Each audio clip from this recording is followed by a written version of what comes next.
All right, let's get going. Desisant, George Shooter Nolan, across from Howdy. me, a couple of happy, sappy fellows. How are you, George? I am suffering from heat madness. Oh yeah, yeah. Yeah. So this episode's gonna be either really bad or even worse. This is This clearly going to be our best yet. It's kind of a win-win because if we do a good job, uh, it's good, and if we do a terrible job, then we're on brand. So, we get it. yep. So I got a shout out. I can't wait for the shout out. All right. This is for you good people in Boise City, Oklahoma. Oh my goodness. How I hope Boise's doing really well. Boise City. Boise City. Boise City. Yep. It's the home of the Cimarron Heritage Center Museum. What do they do? Is that Lord of the Rings? No, it's got exhibits on dinosaurs, the Santa Fe Trail. It's like like local history. Oh, It's got nice. it's got a blacksmith shop, a one-room schoolhouse, a windmill, the Santa Fe restored Santa Fe Depot. It There's sounds like you could spend a day there. I bet they've got some nice local restaurants. You could take in the oh local and world history. It sounds marvelous. yeah, well they even have like a metal sculpture of 65 feet long and 35 feet tall. They call Uh, it Simi, the Cimarronosaurus. It's supposed to oh, be a life-sized Apatosaurus dinosaur. that's pretty impressive. I Yeah, don't it's have one of those. calculated from the bones of a dinosaur that was excavated in western Cimarron County in the 1930s. Oh wow, wow. It sounds pretty cool. That's one big dinosaur. Yeah, just so just to clear myself from plagiarism, this information and a lot of the I'm kind of reading it from Wikipedia just to let Is the channeling it with audience his know. mind, folks. you know, Is clearly sitting here with me. He's just yeah. is a psychic. He's a witch. He's Well, it's a not quite that. It's I got the Google chip. oh yeah, Yeah, I yeah. got it's a pilot program, and Okay. they volunteered me for it. Oh, So, good for you. You're a real working class hero. yeah, well, it's kind of illustrates the relationship between science and magic. So what happened was science put a Google chip in my head, and to access it, it looks like I am to the ignorant observer. It looks like I am doing some sort of like psychic channeling, right, or some supernatural, something supernatural. Oh, However, it's super. Whatever it is. yeah, well, seems supernatural to you. It seems like magic to you, right? But Yeah. Oh it's just yeah. a higher form of technology than you're Witch, aware of. witch. He's a witch. Yep. He's a consort of the devil. Yeah. Oh, you know, it'd be cool is if there was like a cyborg who was a witch, you know? A witch Borg.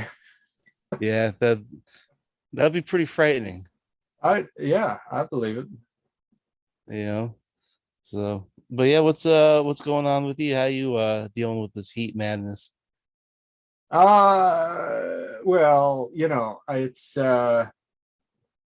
it's just sort of adding a prefix onto an ongoing chronic condition. So you know, it's probably not much worse. But I have a thought. You're talking about how you're a hero.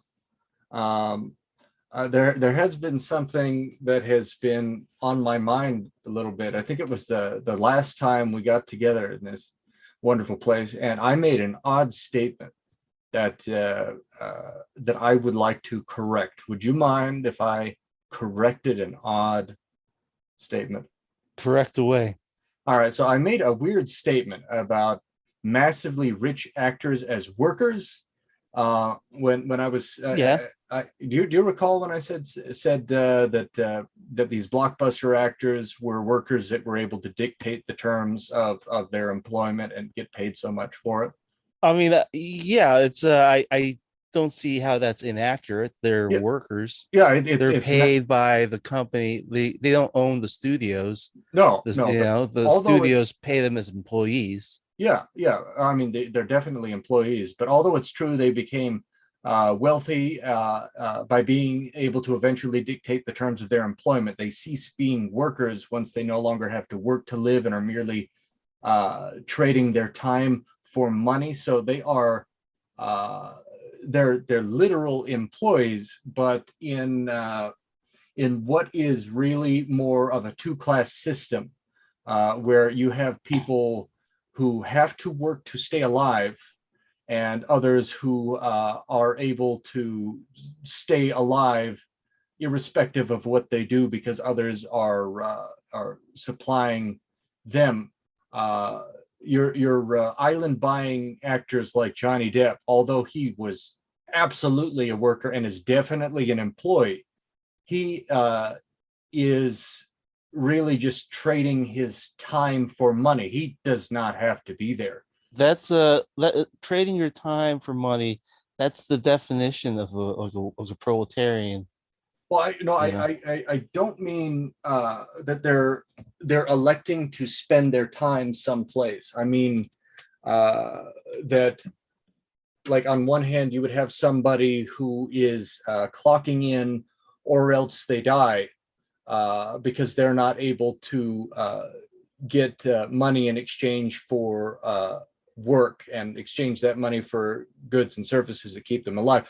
But somebody who has enough to sustain themselves for the rest of their life, those people are fundamentally different. So somebody who works at a fast food place compared with somebody who is buying islands for the time they've exchanged to do blockbuster movies, uh, they are fundamentally different. One person does not have to work to live.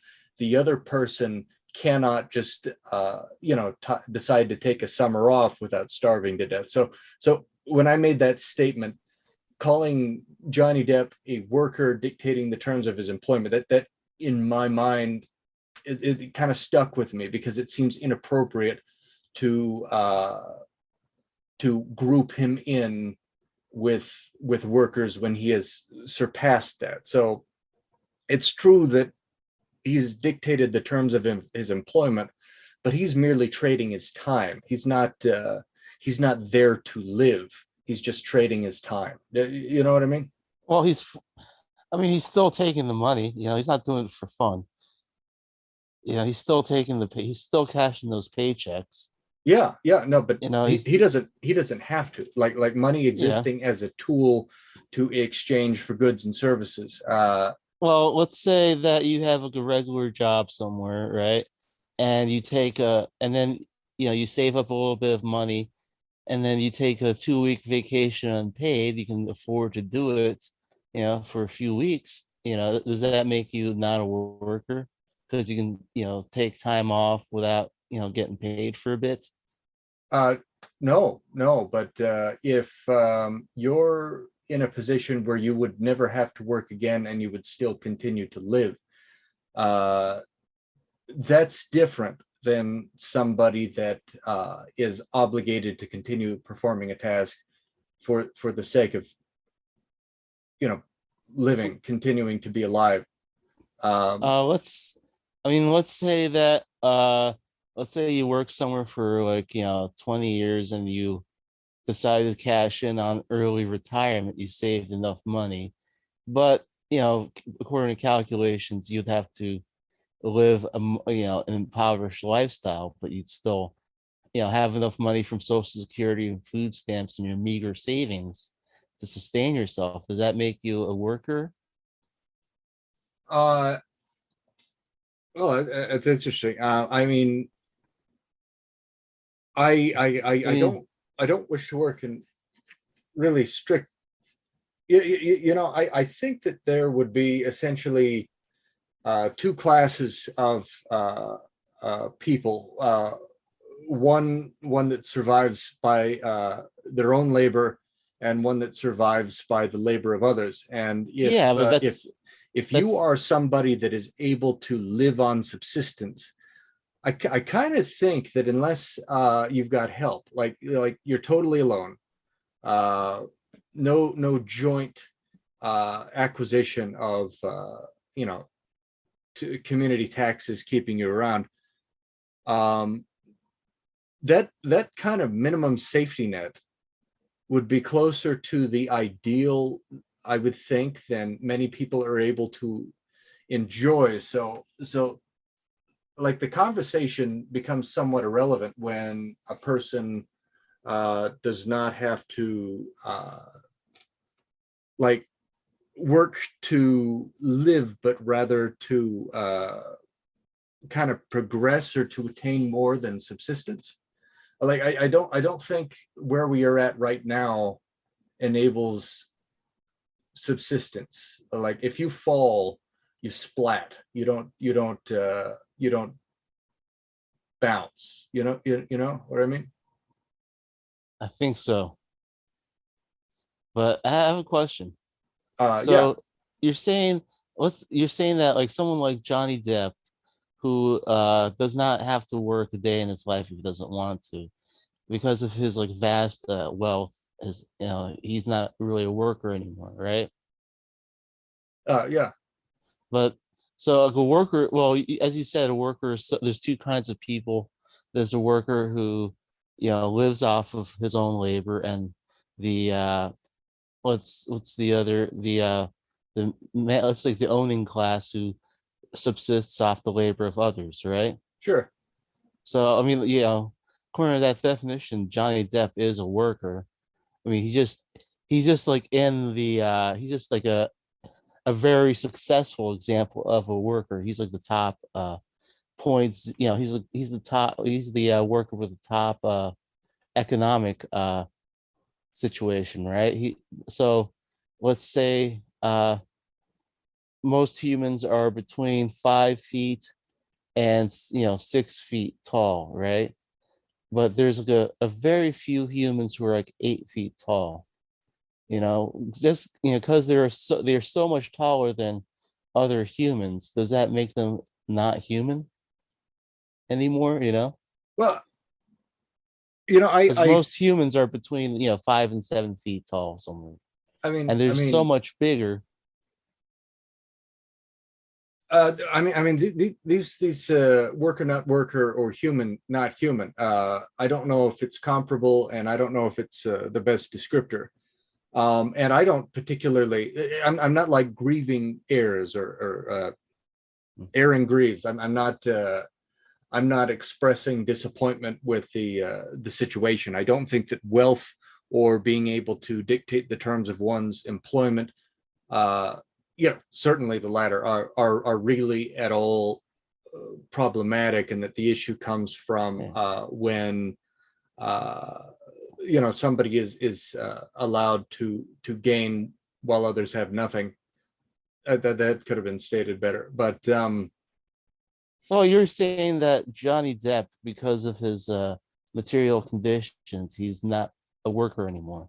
He's he ascended is. it. If you were to divide humanity into two classes, one where if they are not giving their time, they will die, and another if they are not giving their time, they won't die.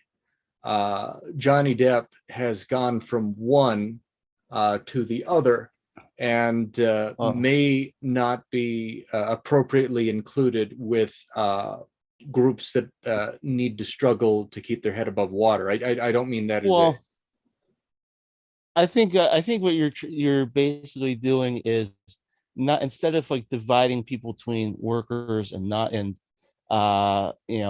owners, you're dividing people who are wealthy and people who are not wealthy, right?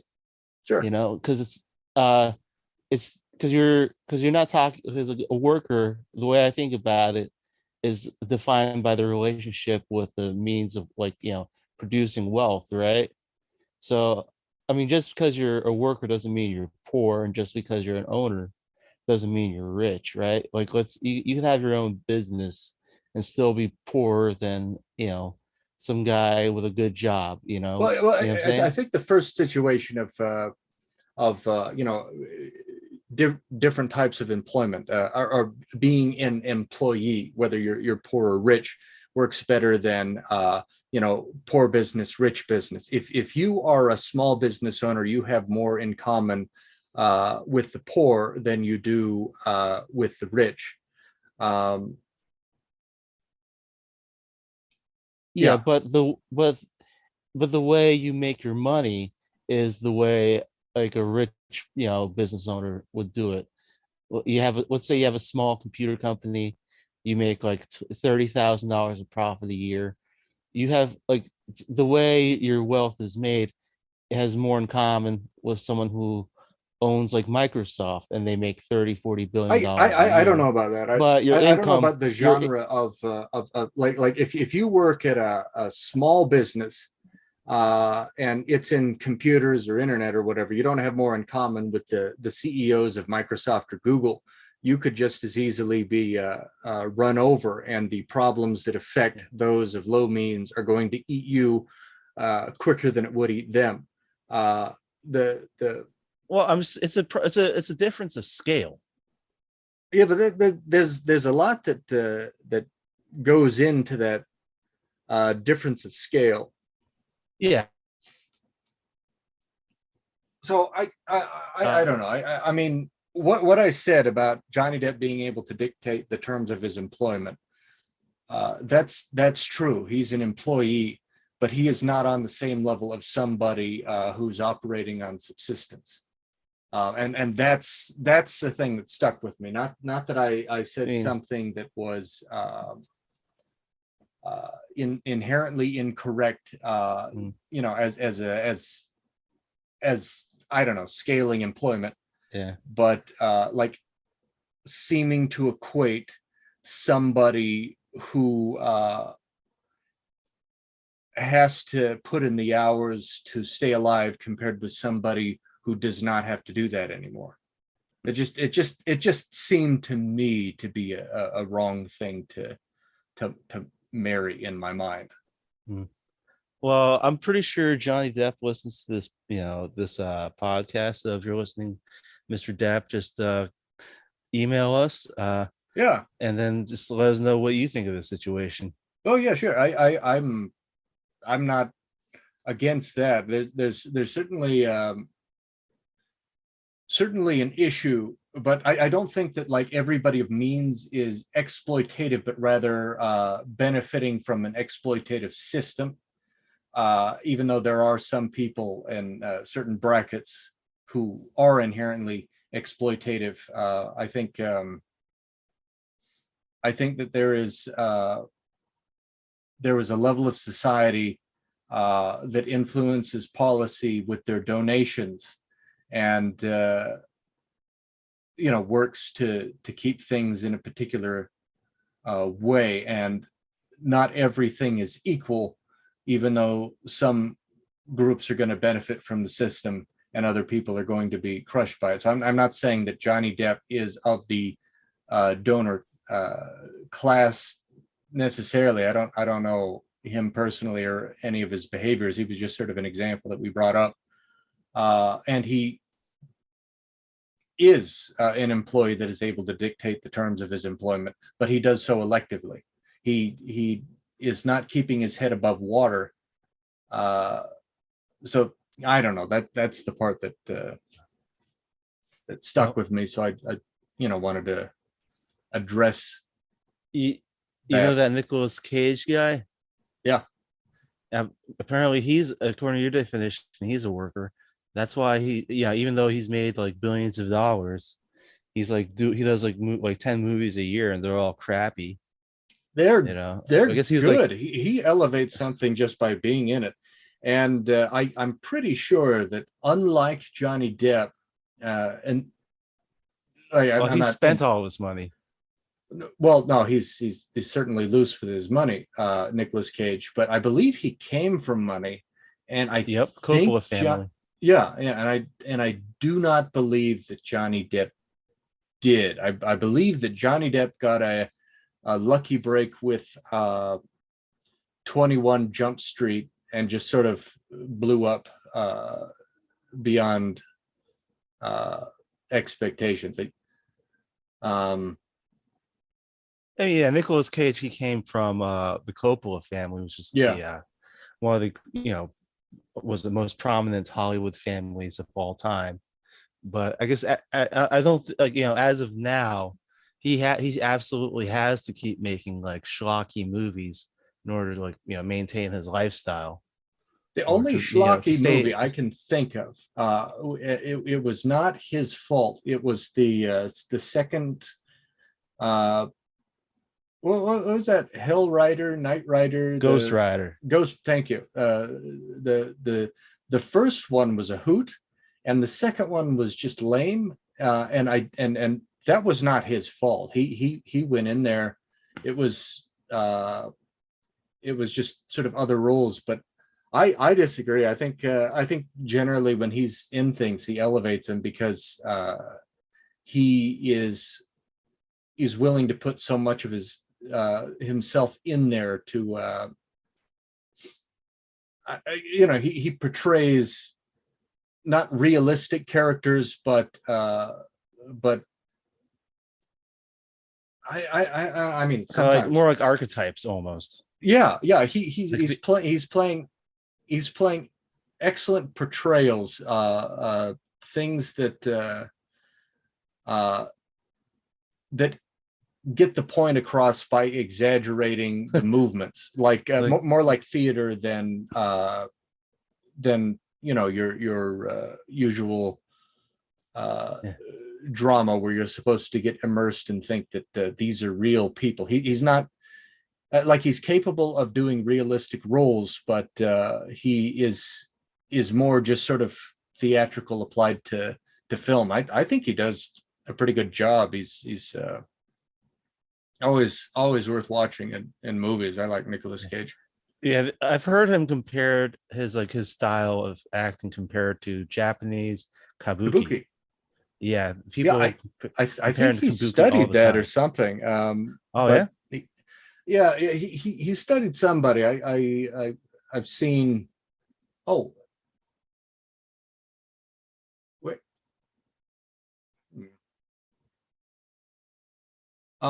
We will take a brief break right now. Something's come up.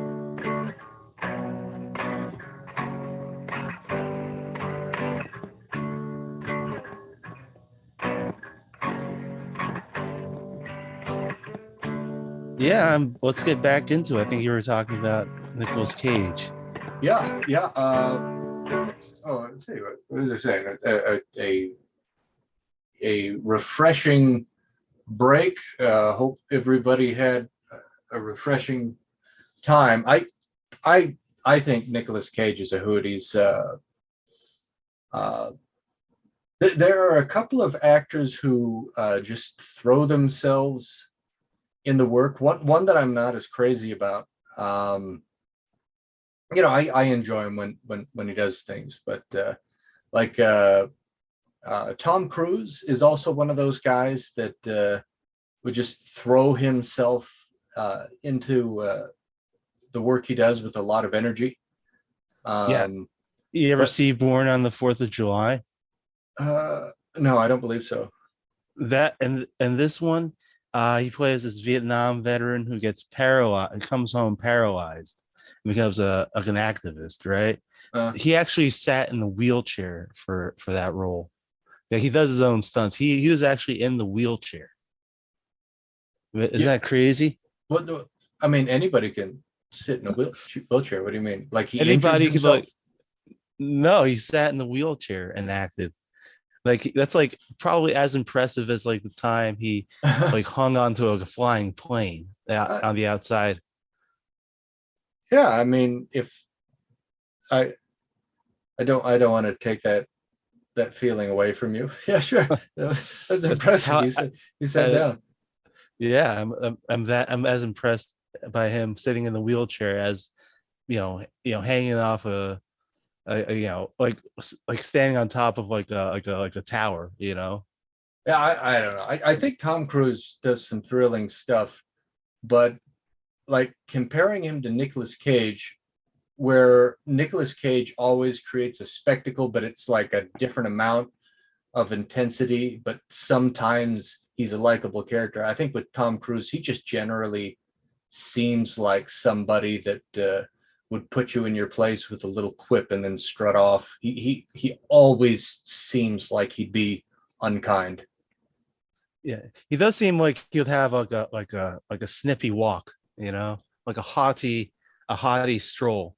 It generally probably a bit different when he was younger. Like oh, what's An the arrogant stride. yeah, he's always had a bit of that. I think there's a difference though between like his character in Rain Man and his character in what what's the movie I'm trying to think of? You Can't Handle the Truth, Code Red, and all that. Oh, few good men. Yeah, yeah. In that one, he seemed like he'd be overconfident, but he'd still be one of the good guys. But like usually, I get the impression of him in uh, Rain Man, where you just kind of expect this guy to pop off. He's just sort of a bully character. Yeah.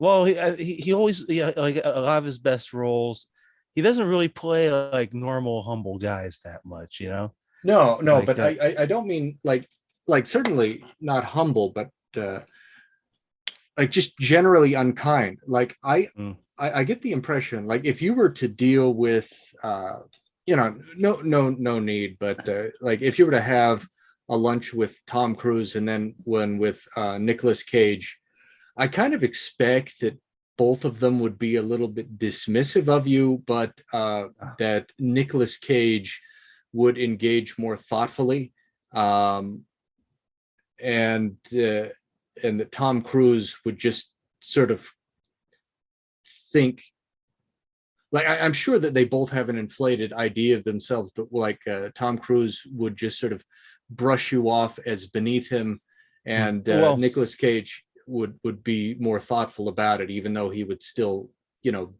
be in his own cult. I like Tom Cruise, I assume it's not necessarily he'd brush you off, but for us, regular people, I think he has like a certain like a persona that's like where he's not really engaged with like interacting with regular people. You know what I'm saying? Like he I has like this sort of like all kind of like this ultra ego where it's like he's not really engaging with you. You know what I'm saying? Yeah, yeah. I mean, I think a lot of these up on a pedestal super rich guys would be pretty far from down to earth. Yeah. Um, but one seems more thoughtful, and then the other seems uh, more decided, um, Yeah. in a way.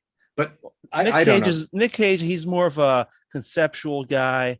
Tom Cruise. He's more of like I guess like a material guy. Like Nick Cage, his whole thing is he's an extreme actor, but it's all about the acting, right? He takes his acting to the next level by trying to embody like a concept, Yeah, like whereas like Tom Cruise, his thing is that he's like he does like the most crazy stunts, it's not like the acting. He's got like a certain role. He has like he can play a certain part. He has that down. He can play like a secret agent who's like who makes wisecracks or gets the girl or whatever, right?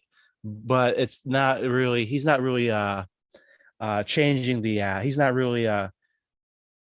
really pushing the limits of his range or anything like that, right? Yeah, I'll go He's with not that. like yeah, he's not really like acting. It's not the main focus because yeah, he acts and he does what he does well, but it's not he's not really doing too much new stuff. He's just doing what works.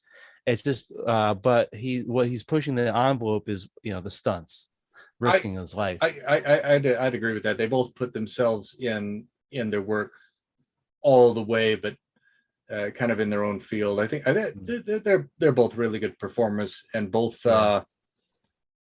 I don't know, seem to be distanced from other people in their own way. But I do see where I see across the board, like Nick Cage will be intense, but in different ways depending on the character. But I see that there's a bit more sameness to Tom Cruise. Like he is intense in the same way in all of his parts. He's constantly ready to jump out of his skin. And both excellent performers. I haven't seen anything terribly recent that Tom Cruise has done. I think he did a new uh what what was the he's like a Mission pilot. Impossible. No, he's a pilot. He's a military pilot. Uh, this is a recent one. Yeah. He just did a movie that was a sequel to one of his big hits back in the day. And Oh, Top Gun. Top Gun. Thank you. I haven't seen that. There's I heard the new one. I heard Top Gun 2 is pretty good. it was Yeah, the top movie for a while. But yeah. I'm not sure if I've even seen the first one. Like I know he's a stuntman and he's intense, but I kind of liked him more in his more dramatic roles Hmm. because that angst I think works well uh, in contexts in which it hasn't developed. Kind of like how like Robin Williams was improv spastic comedy that had just jumped from one thing to another with pop culture references. But that kind of thing I thought applied itself better to dramatic acting better than it did his comic work. His here's this and this and this and this and this and this. I mean that's fine, but I think that there have been people that do comedy better. But bringing that comic mentality to dramatic work, I think he did very fine dramatic acting. I don't think people should be too surprised by like famous comic actors doing like a credible job at dramatic roles. No, Uh, no, it fits better. It's these self-deprecating, um, insightful and empathetic people applying it to other areas. It seems to have a I don't know. uh, They seem often like deeper characters when they're in dramatic roles. well, I mean, it seems if I had to guess as an actor, the difference between a comic role and a dramatic role is basically like let's say you adjust some sliders about, right? Yeah, As in like you adjust the settings of your performance or it's written differently, I think I think that like have you heard of Leslie Nielsen? yeah, He was a guy who did the opposite of Robin Williams, where he was known for dramatic roles, but he later made his name as a comic actor. yeah. His whole approach was he was funny because his characters took everything that happened so seriously, Yes. right? It's I don't think it's I mean if you're an actor, you're an actor, like some people are better at comic acting and some people are better at dramatic acting, but it's just a matter of uh I guess I don't know, of skill, I guess. I guess it's just a matter of versatility, but I mean that I think like there's not really if a comic like you can't really approach a comic role too much differently than a dramatic role, right? Because your character, if it's a comic role, does not see himself as a comic role. Like whatever is happening to his comedic character is dead serious to him, you know? Yeah, yeah. I think when you're taking characteristics that have developed in another place and you apply it to something else, then it brings a new twist on the character. So like Yeah. Tom Cruise is the best of your high powered actors who's actually going to throw himself into his work and do crazy stuff. But you put him in Rain Man, or when he's been a dramatic actor, um, and it gives that individual a certain intensity that's more interesting. I'd rather see him do a drama than I would seeing him do an action movie, because it's an action star in a drama role. Leslie Nielsen's playing a straight man in a goofy comedy, and he's better than all the other comic actors who are being silly and are trying to be silly. He's just straight laced, on the ball, and dumb as hell because it doesn't make any sense in that context. There are a lot of people like that, where I think they do their best work in something that is not their main thing. Like I'd rather watch a Robin Williams movie than I would watch a set. Oh yeah. And I think it's fine, but like pop culture references, saying an insightful thing is one thing, but pop culture references or making a very lewd comment, like anybody can do that. And while he had a really quick wit and was able to do that really fast because he had a mind that was all over the place, it's less interesting to me than playing a character with a certain amount of depth. So I don't know. It's just sort of interesting to see these actors that are trained in one thing just flip and do Yeah. something else. Well, But you know what? yeah, Go ahead. Sorry. no, I was Finish your just thought. going to say I'd rather watch Rain Man than Top Gun. I gotta speak my mind about something. Please. I think you're neglecting to recognize the fact that Jackie Chan is the pound for pound best actor who has ever lived. I so I don't want to. Well, first off, I can't He's the mention greatest absolutely actor. everything. I can't mention absolutely everything.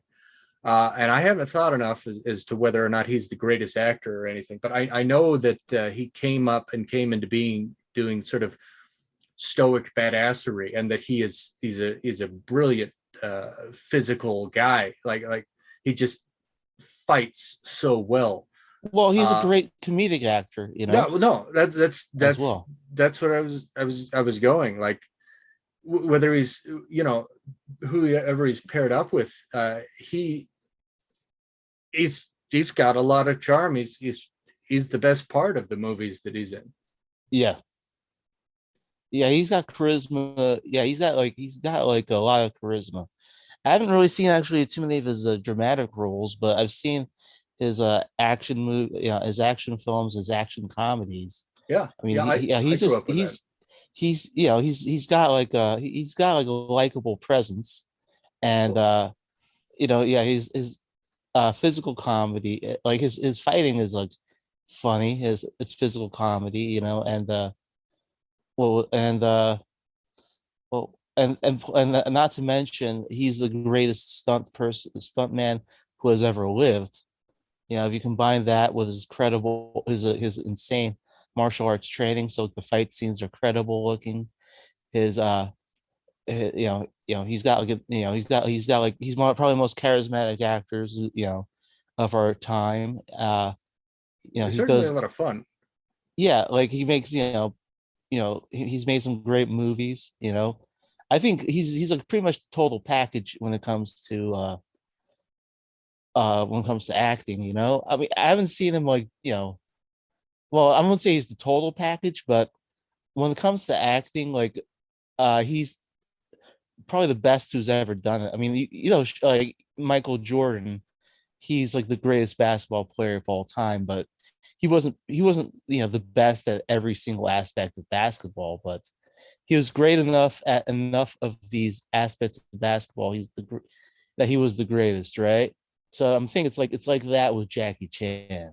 Yeah, He's probably he probably can't play every role. He can't do he probably doesn't have the greatest range, I but bet they could when bring he him in. does, he's so great. Like he's I don't know where he's at now, but my understanding is that he had to be coached a little bit through his English.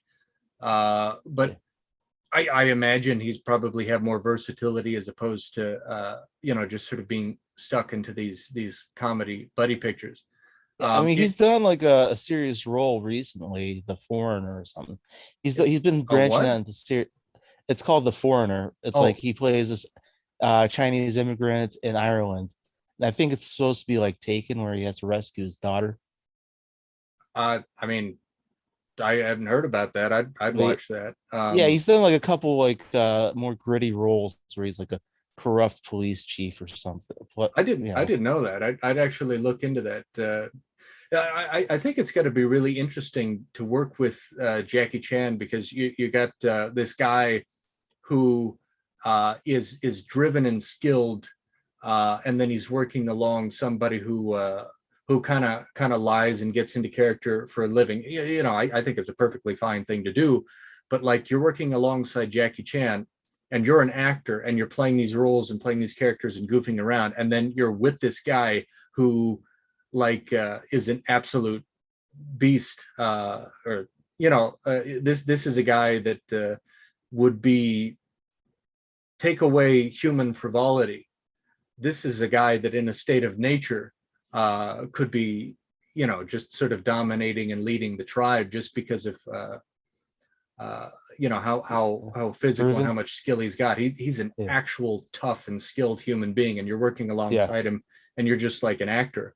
And Yeah. this is somebody that's like got so much physical skill, and he's just being an actor with you. It's got to be kind of funny working with somebody like that. Yeah, like like an actor, he plays pretend for a living. Jackie Chan, he also plays pretend for a living, but he does it for real somehow. Yeah, he's physically capable. This guy, whereas Well, he does like I mean, if you've seen his stunts, like Police Story, like he jumps down like 2 stories in the mall and like rolls and he like he like slides down like a light like a bunch of light bulbs like a rope, and he's like broken so many bones in his body and burned himself. yeah, It's yeah.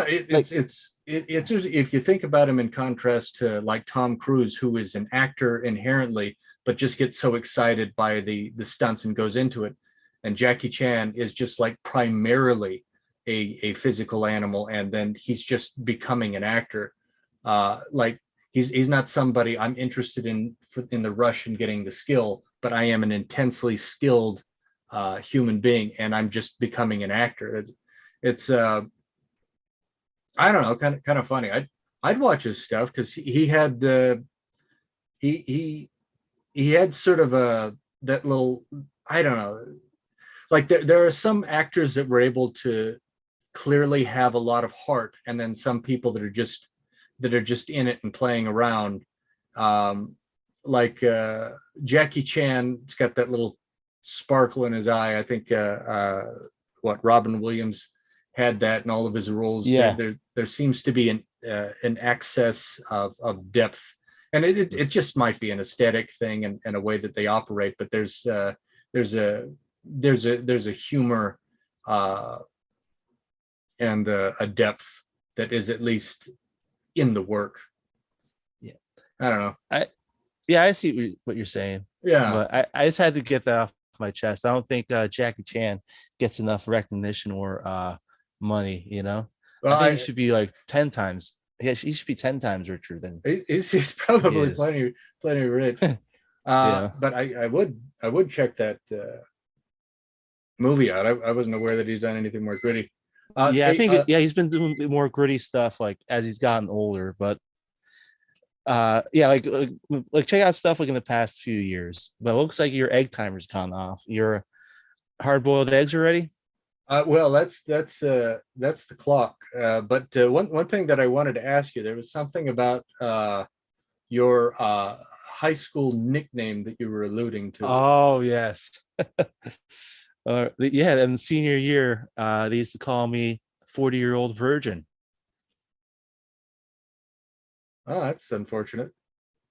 Oh no, well, like why is that? Oh yeah. Oh, well. Uh, Let's see. Ed McMahon. How?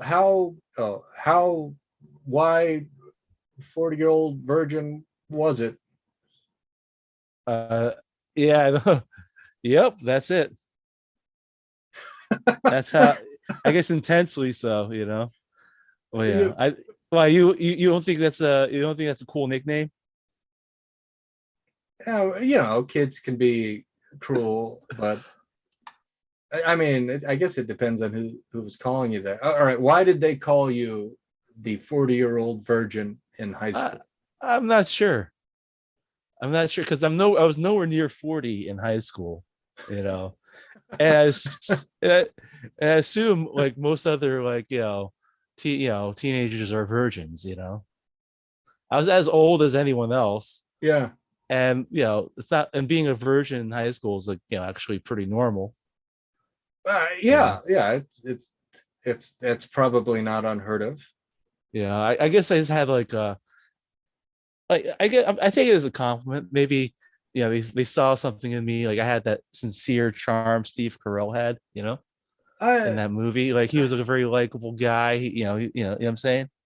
I mean, I saw the movie. I remember that thing where they're tearing his chest hair off or back hair, Yeah, and he says Kelly Clarkson and stuff. yeah. I mean, he was an endearing character. He might have been like a little socially awkward. Maybe that's why they were teasing me with that. I You know? I don't think those kids were your friends. Oh yeah. Yeah. Oh, It doesn't sound complimentary to call what a I don't know how old high school kids are, 14 to uh, 17 or however, yeah. like for children to call another child a 40-year-old virgin, that just sort of No, they seems call me like the 40-year-old virgin. the 40. Yeah, it's like a That's a double way slap. different. No, that's different because the 40-year-old virgin was Steve Carell. That's like, he was like, he actually gets the girl at the end, and he's like he's portrayed as sympathetically. He's like but a 40, like an average 40-year-old virgin, that's like the worst thing of all time, that a 40-year-old virgin's like some guy who's probably a very unpleasant to be around, and socially maladjusted. He's got a lot of problems in his life. Whereas Steve Carell, he's you know, he might be a virgin, but he's like, kind of a normal guy, a little quirky. I mean, I'll go with you on this. Steve Carell, he was an intentionally likable character, but I wouldn't decry somebody who's 40 and a virgin. I don't think it's. I mean, sure, there would be unpleasant people, but there would be perfectly pleasant people in that category. Everybody's on their own little journey, and there's no like you've lost your virginity, so now you are a worthwhile human being. I don't Well, think that's. I'm just saying that if you're 40 years old and you're a virgin, most likely you have some major issue going on. I I'm not mean, saying you're any less of a person, but I'm saying that if you're a 40-year-old virgin, probably have something serious going on in your life. That's uh, you have some uh serious problems, I mean, most likely. well, I don't want to say that everybody doesn't have some serious problems because that I would say redundantly across the board, but I I'm going to have to defend the 40-year-old virgins, not as a I'm not a representative of the organization though, Yeah. but I don't think that there's anything that is more wrong with that group than there would be with any others. We're Well, all on our own little path, and I every don't think that every there's group any has shame and. there's no shame, but every group has their own problems.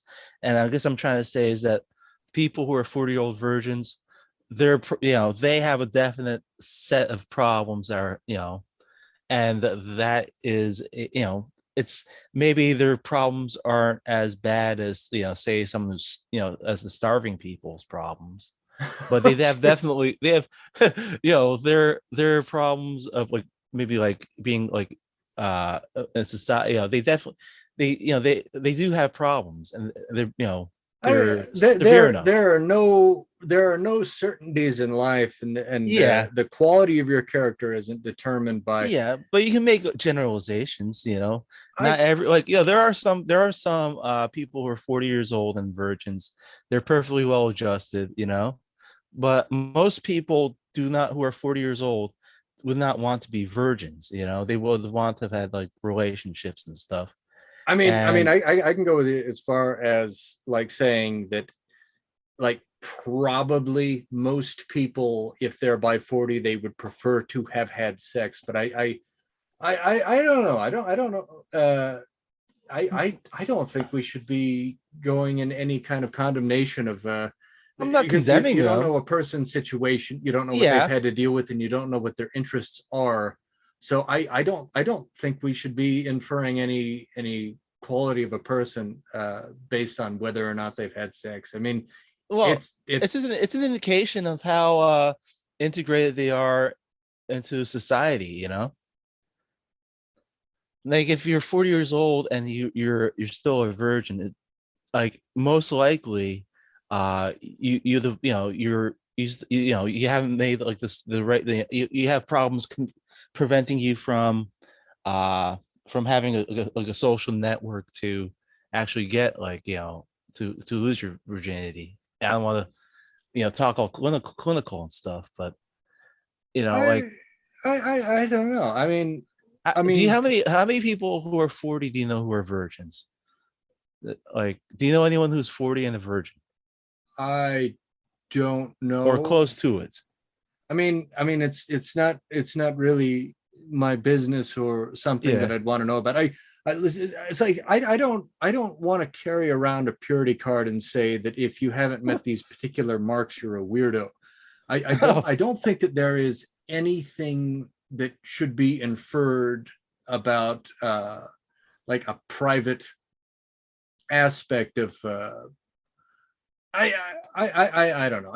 I don't want to go so far as to incriminate in any way somebody that just hasn't had a particular experience. yeah. I Well, I mean, like, yes, I mean, if you're 40 years old and you're a virgin, I mean, it's, I guess I can understand. I mean, it's, if you're really religious and you don't do it before you're married, I understand. It might be it might be unusual in our culture, but I see, that seems pretty normal. I don't know. But There's a lot of things that can make people insecure. A lot of reasons why people can't yeah, get along. Things might not yeah, be right. and I'm saying that's a, that mean that's a, that's problematic. You'd Well, I rather don't. be able, But I you'd mean, rather, that like, also kind of it's better to infers be able to that get also along, kind of and infers that there having is like a insecurities certain is not, obligation. you, Like people go, people are. don't people go to therapy so to get, like, because of their insecurities, because they'd rather not have insecurities, they'd rather get along better in society, like it's a, it can be a problem in your life, I don't think anybody owes it to anybody else to have sex with them, and I don't think that somebody yeah, not being able to find or not being interested to find says really something about their innate quality. I do think that if you're talking about in numbers, like if there is a large amount of disinterest in a population, like we were talking either the last time we spoke, I guess, a bit about Japan and their dwindling population.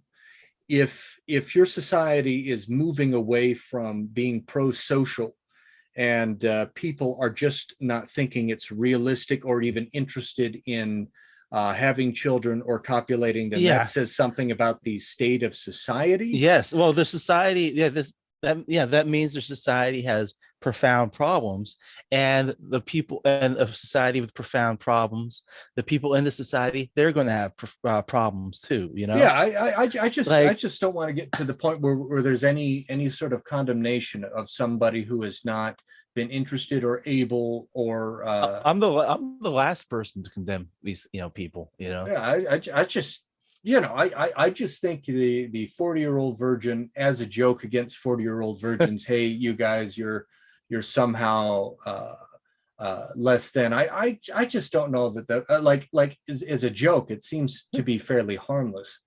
yeah, As a societal indicator, it's concerning, but we're kind of all figuring out our own journey in this really confused, stupid place. And they're fine. I would be reluctant to put a marker against 40-year-old virgins. They're just sort of doing their own thing. I yeah. I don't wish to to paint that as Yeah. anything really. I mean, like, I don't want to make it harder for people who are 40 and they're virgins to live their lives. I don't want to draw attention to, their situation. I'm not going to ask people, it's like, oh, are you a virgin? Are you 40? Like, but if someone, if someone like, I live in this world. If someone's like 40 and they're a virgin, I know, if somehow I know that, I'm gonna, I'm naturally gonna make some assumptions, or my mind's gonna go certain places of, oh, this You know person might how have something going on well, in his I don't life know. that's, You know how in problematic. Seinfeld, where he's like, there was a bit, and it was short, where his shoelace came undone while he was at the urinal, and he had to throw the shoes away. Hmm. Like, I kind of understand that mentality, and like getting together with people at all without going through a whole dance of background checks is sort of like a suspension of priorities to meet like a biological prerogative. I totally get how people could view it as an unclean thing, and you just sort of suspend that for the sake. It's like not knowing about where your food comes from, and you still eat. You don't know every step of the way. You don't know the nutritional information. I I don't know. I just don't want to like take one aspect of a person and thereby wrap them up in a neat little package. I Okay, think how that about there's this? Let's say you deep fry something, right? That usually makes it unhealthy, like, more unhealthy than something that's not deep fried, right? That's just one aspect of the food. But if you deep fry it, chances are it's not going to be something that's good for you, right? I don't know that I would It's set that as a particular one-to-one. I mean, but how about that's like saying like there's a nail in your sandwich or something like that. Comparing that to people and how they live their lives, a okay? nail in your sandwich or deep frying something is like you can make clear inferences of that. And Let's then say I got a better one then. Can you make an inference about someone who smokes, like, who does cocaine every day or smokes crack every day, no, right? that's When you the say same that sort of person, thing. You're talking that about like there's that's there's just a one aspect of definite their life. serious health consequence compared to an aspect of a person's life, and we take No, that one aspect that's and an we aspect of draw their life. things out from it and draw That's an conclusions. that's an aspect of someone's life that you can draw conclusions from, right? It's clearly not a healthy activity, right? But if someone like drinks every day, like, you can, like, maybe draw some conclusions. They might not be accurate, but chances are that they will be, like this. I wish to not like take a single aspect of a person Let's and try and make inferences about all of them based on that one aspect. If a person let is 40, that happens to all of us unless we die before 40. if a person is a virgin, that simply means that they haven't had sex. So I'm Yeah. I'm Okay. How not about this? interested in taking an aspect of a person W- and then w- wrapping them up. I Let's don't say feel someone that I has have a that ability. like. Let's say someone has a face tattoo. You know, you're not gonna be like, oh, this person's just someone who has a face tattoo. You know, like, but there's like certain kinds of people who have face tattoos, right? Like, I'm sure there's like, completely normal. There are normal people with face tattoos, right? But most people with face tattoos are more, they're like rebellious, adventurous types, right? Or they're like, criminals who are so dedicated to crime, they tattoo their faces. Well, Like, I've got to make 2 points. First being, I don't want to take a single aspect of another human being and wrap them up and make a declarative statement about them. I'm yeah. not interested in doing that. But the second thing is, we are really for the exact same reason as before. We had to cut to a break. We're kind of obligate to run, and I hate to wrap up Oh, yes. when there's more to say about it, but we actually have no choice, and we've got to wrap up. But I do think that we've got about a minute and a half before we will be forcibly ejected. We can always continue this on the next episode. I think that So, that's wise. So I apologize to everybody for us not, because this is a thing that warrants further discussion. But we have no choice, and we have to wrap up. And I'm positive that neither of us meant to say anything negative about other people. oh, It was speculating in a different direction. So all right. but do you have any additional shout outs before we are Idaho 1 minute City, away Idaho. from? Oh yeah, Idaho Yeah, City, Idaho. we're real big out there, So Well, that's hope you for our guys are listeners in doing the well. Idaho City. Yeah, yeah, Idaho City. Well, due to time, and I hate to give this kind of rushing, but due to time, I'm gonna uh, cut this short. And thank you very much, George, and hope Thank we can you. do this again soon. All right. Looking forward to it. Bless you. Bless you. Bye bye. Well.